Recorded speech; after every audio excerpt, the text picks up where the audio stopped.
With over 10 million vehicles sold each year, presence in more than 170 countries, and a workforce of over 375,000 direct employees, Toyota is not just the world's largest car manufacturer. It is also synonymous with reliability, efficiency, and global respect. But today's glory wasn't always part of its story. There was a time when the company was forced to lay off more than 1,600 employees, including the resignation of its CEO.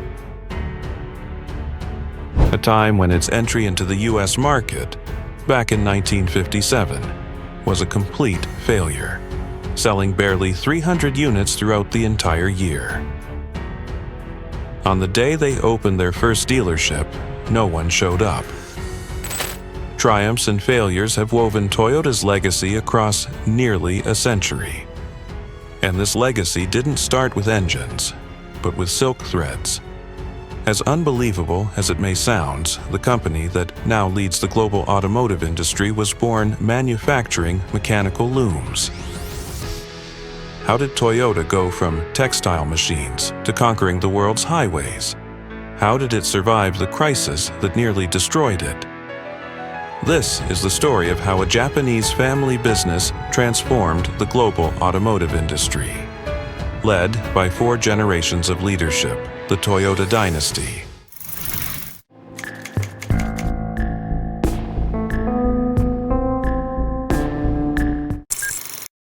Although Toyota was officially founded in 1937, to truly understand the origins of this automotive empire, we must go back to February 14, 1867, the day Sakichi Toyoda was born, the man who planted the seed of Japan's Industrial Revolution. Sakichi was born in Kosai, a small rural town in Shizuoka Prefecture. In a Japan still rooted in agriculture and craftsmanship, he grew up surrounded by wood, tools, and textiles. His father was a carpenter, his mother a weaver, but the country was changing. This was the beginning of the Meiji Restoration, a radical transformation that would end centuries of feudalism and open Japan's doors to Western modernity. Caught in that tension between tradition and progress, Sakichi found his destiny. As tradition dictated, he was expected to follow in his father's footsteps. However, young Sakichi had other plans. His obsession wasn't with castles or samurai, it was with machines and mechanisms. Inspired by the endless hours he spent watching his mother work the loom, he set out to automate the process. After helping out in the family workshop, he would use his free time to sketch mechanisms, experiment with wood, and build his first prototype looms. In 1891, at the age of 24, Sakichi secured his first patent, a wooden hand loom that improved both efficiency and fabric quality. But it wasn't enough. Sakichi understood that Japan's future didn't depend on working harder, but on working smarter. The key was automation. 5 years later, in 1896, he unveiled Japan's first automatic loom, an invention that not only increased speed and precision, but also significantly reduced waste. It was a quiet revolution, and Sakichi, who had never left his humble village, became a national figure. He was hailed as the king of Japanese inventors. With this success and a vision far ahead of his time, Sakichi founded his first textile company. It seemed like the beginning of a new era for him. But fate had other plans. At the start of the 20th century, a harsh economic recession hit Japan's industries. While most companies cut back on spending, Sakichi did the opposite. He continued to invest in innovation. He believed that only the most efficient looms would survive the storm. But the board of directors didn't share his faith. To them, Sakichi was a dreamer who burned through resources without delivering immediate profits. And in 1910, they forced him to resign. Not only was he removed from his own company, he was also stripped of the rights to his inventions, For a Japanese man of that time, this wasn't just a business defeat, it was a profound dishonor.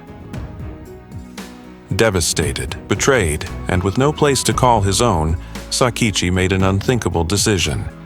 He left Japan. He set off for the United States, a nation in the midst of an industrial revolution and economic boom. That journey would change his life forever.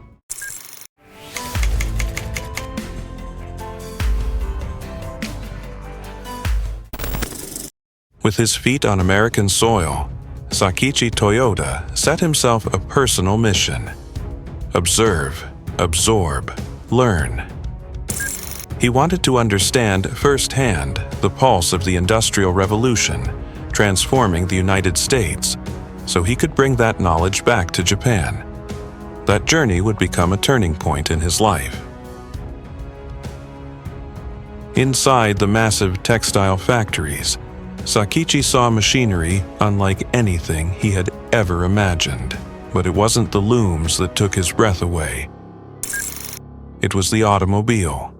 The sight of those vehicles, symbols of Western progress, left a lasting impression on him. But Sakichi knew that building cars would require something he didn't yet have: capital, a lot of it. Back in Japan, he focused on applying all that he had learned, and in 1924, his resilience paid off. He unveiled the most revolutionary invention of his career: the Toyota Type G automatic loom. A loom so advanced it could stop itself when a thread broke. A machine that allowed shuttle changes without halting production. Efficiency, precision, and minimal waste. A true masterpiece of industrial engineering. The Type G didn't just revolutionize Japan's textile industry. It also introduced a principle that would come to define Toyota in the years ahead: Jidoka, automation with a human touch. Fueled by this success, Sakichi founded his new company in 1926, Toyota Automatic Loom Works. In just 3 years, the Toyota family had become one of Japan's wealthiest and most influential. And finally, the dream of entering the automotive industry no longer seemed so distant. This time, Sakichi wasn't alone. By his side was his son, Kichiro Toyoda, a young engineer who had graduated from one of Japan's most prestigious universities. Kichiro deeply admired his father and embraced his vision as his own, to create the first automobile fully built in Japan. With complete trust in his son, Sakichi made a bold decision. In 1929, he sold the patent for the Type G loom to the British firm Platt Brothers and Company. With the profits, Kichiro's automotive dream had its launchpad. But, once again, his vision wasn't shared by everyone. The board of Toyota Automatic Loom Works was skeptical of this new project. Too much risk, too much uncertainty. Kichiro was forced to set up an independent division, separate from the company's textile core. In 1930, he took full control of the project. And, like his father before him, he traveled to the United States, determined to study the 3 Detroit giants: Ford, General Motors, and Chrysler. He returned with a warning that sounded more like a challenge. Japan's automotive industry must catch up to the United States within 3 years. If it doesn't, it will never be able to sustain itself. Inspired, Kichiro assembled a small team of engineers and got to work. But fate struck once again. On October 30th, 1930, Sakichi Toyoda passed away at the age of 63, victim of a cerebral hemorrhage. Japan lost its greatest inventor. Kichiro lost his father, and the automotive project hung by a thread. But instead of giving up, Kichiro chose to honor his father's memory by building the dream he had never lived to see. In just 4 years, despite technical difficulties and a shortage of materials, his team developed Japan's first prototype of an internal combustion engine. 1 year later, in 1935, the Model A1 was born, a compact sedan inspired by American design, marking the first real step toward something bigger. In 1936, its final version arrived, the Toyota AA. For the first time, Japan had its own automobile. The Toyota family had crossed the threshold. They were no longer weaving silk. They were now weaving the future, with steel, wheels, and engines. And with that new direction came a new name, Toyota Motor Corporation, officially founded in 1937. The change from Toyota to Toyota was no accident. In Japanese, Toyota means fertile rice field, a symbol of agriculture that didn't reflect the modernity of the automobile. Moreover, Toyota could be written with 8 strokes instead of 11. And in Japanese culture, the number 8 represents prosperity and good fortune. Fortune, however, would have to wait. Because just a couple of years later, World War II would change everything, and Toyota would face the darkest crisis in its history.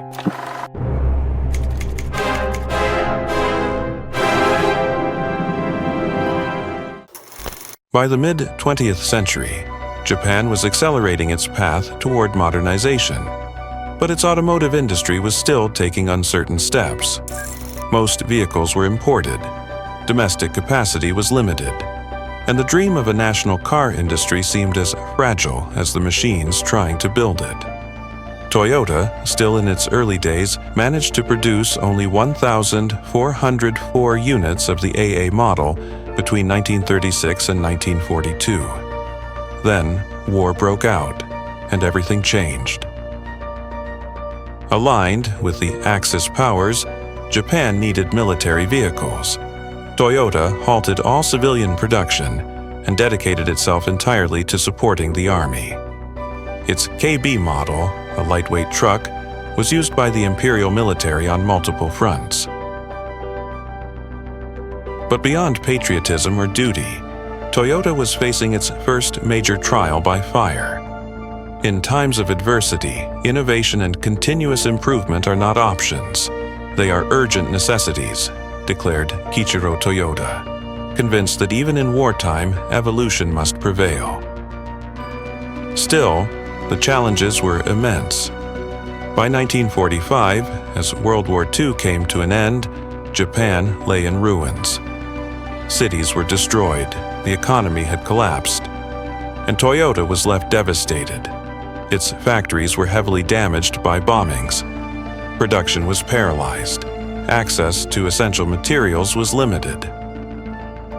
Under U.S. occupation, the company faced strict restrictions. With growing debt and almost no demand for vehicles, Toyota was on the verge of collapsing. In 1949, disaster struck. Toyota laid off 1,600 employees. The reaction was immediate: strikes, protests, internal division. The conflict peaked in 1950. The company was nearly split in two, one part for cars, the other for trucks. It was the brink of dissolution. To prevent the collapse, Kiichiro Toyoda made a decision that would change the company's future. He resigned as president of Toyota Motor Company. He left behind his legacy, his project, his dream, so that others might save it. Moved by his sacrifice, many striking workers offered their resignations voluntarily, an act of honor, deeply rooted in Japanese spirit. But the cost was high. Only 2 years later, in 1952, Kiichiro Toyoda died at the age of 57.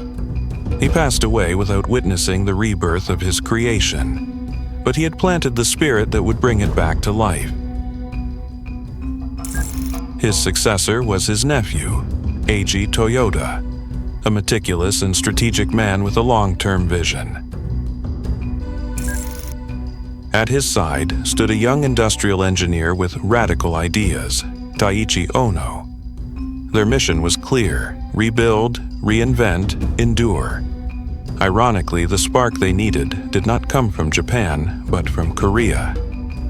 With the outbreak of the Korean War, the U.S. military urgently needed trucks.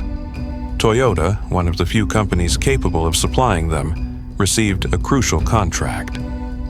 That contract not only saved the company from bankruptcy, it gave Toyota time and oxygen to transform itself. It was in this context that the system that would redefine the 20th century industrial production was born: lean manufacturing. Kaizen, just-in-time, and Jidoka. These may sound technical today, but at the time they were simply a matter of survival. Taiichi Ohno understood this clearly. It's not about having better workers, it's about having better processes. Inspired by the efficiency of American factories, but adapted to Japan's limitations, Ohno designed a system that was agile, precise, almost surgical. Instead of mass-producing and stockpiling inventory, Toyota adopted the just-in-time principle. Produce only what's needed when it's needed. This reduced costs, eliminated waste, and allowed the company to react quickly to a still fragile market. To this, they added Jidoka, inherited from Sakichi Toyoda, automation with a human touch. In practice, this meant any worker, regardless of rank, had the authority to stop the production line if a defect was detected. What mattered wasn't hierarchy, it was quality. Eiji Toyoda summed it up simply: I was told that an American worker was 9 times more productive than a Japanese one. That's when I understood. The difference wasn't in the people, it was in the system. This was the rebirth of Toyota, not through speed, not through brute force, but through precision, patience, and philosophy.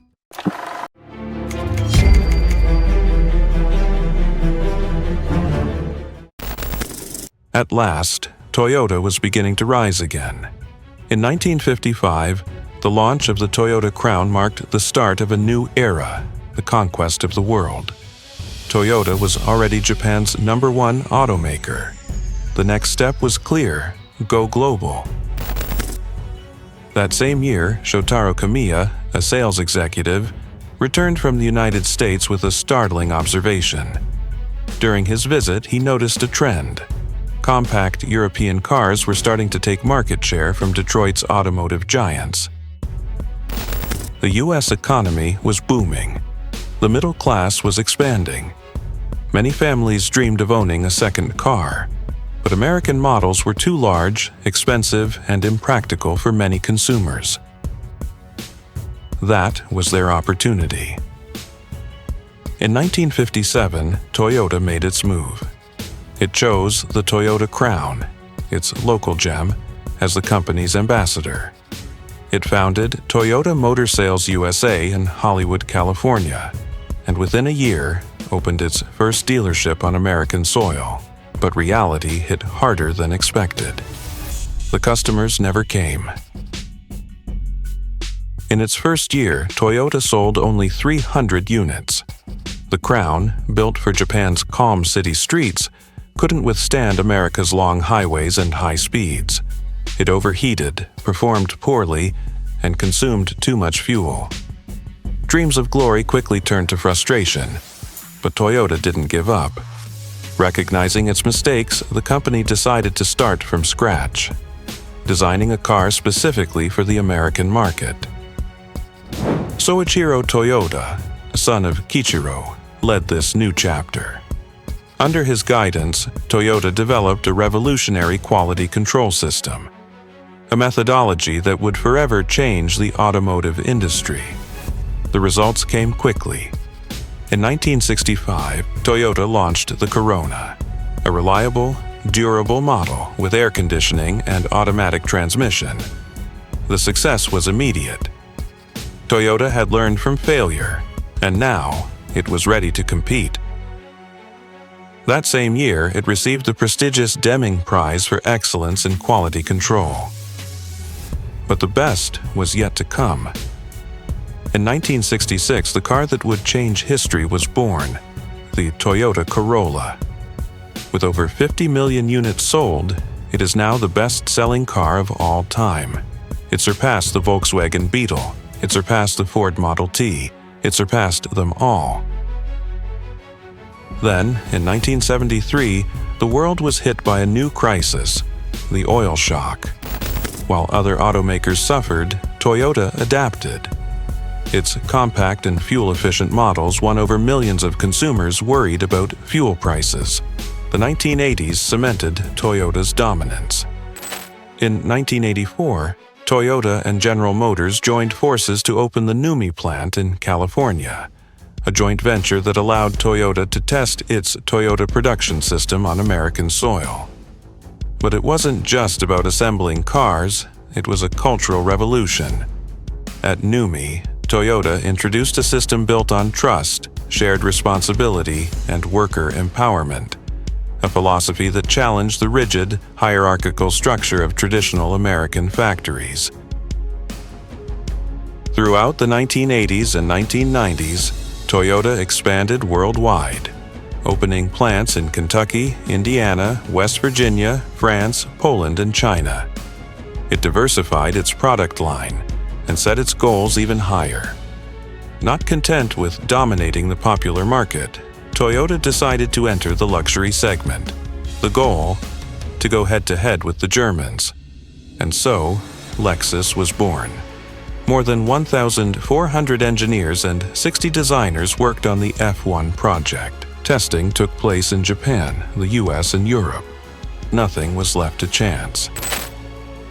In 1989, the Lexus LS 400 debuted, a sedan offering unmatched ride smoothness, perfect soundproofing, and micrometric quality at a price far below Mercedes or BMW. In its first year, it sold 63,000 units. The luxury world had been shaken, and ever since Lexus has consistently ranked at the top for quality and customer satisfaction. But Toyota still had one more card to play, a move that would spark a global shift. In 1997, Toyota launched the Prius, the first mass-produced hybrid vehicle. While others were still debating sustainability, Toyota was already a decade ahead. The future had arrived. Nowadays, Toyota is one of the largest car manufacturers on the planet. It operates in over 175 countries, employs more than 380,000 people, and consistently leads in customer satisfaction indexes. And at the peak of that empire, the Toyota family still remains. Though today they own only 2% of the company's shares, their influence is intact. From 2009 to 2023, Akio Toyoda, grandson of Kiichiro, served as CEO. He now leads as chairman of the board. The Toyota dynasty not only retains power, it holds a fortune that places it among Japan's wealthiest families. But beyond wealth or titles, they hold something even more valuable: a vision. A vision born more than a century ago, in the curious mind of a young carpenter who simply wanted to help his mother at the loom. A vision that survived wars, failures, layoffs, and resignation. That stood up to global powers, and proved that excellence is not an accident. It is a philosophy. And so we conclude the story of Toyota, a testament to how perseverance, innovation, and intergenerational vision can transform a humble, rural workshop into one of the most influential industrial empires on the planet. Today, with over 10 million vehicles produced annually since 2012, Toyota doesn't just lead in numbers, it leads in philosophy. Because in the end, it's not just about building cars, it's about how you build an idea, how you preserve a dream, how you honor a legacy. If you were inspired by the story of Toyota, we invite you to subscribe and turn on the notification bell to continue exploring the lives and achievements of the great pioneers of the global automotive world.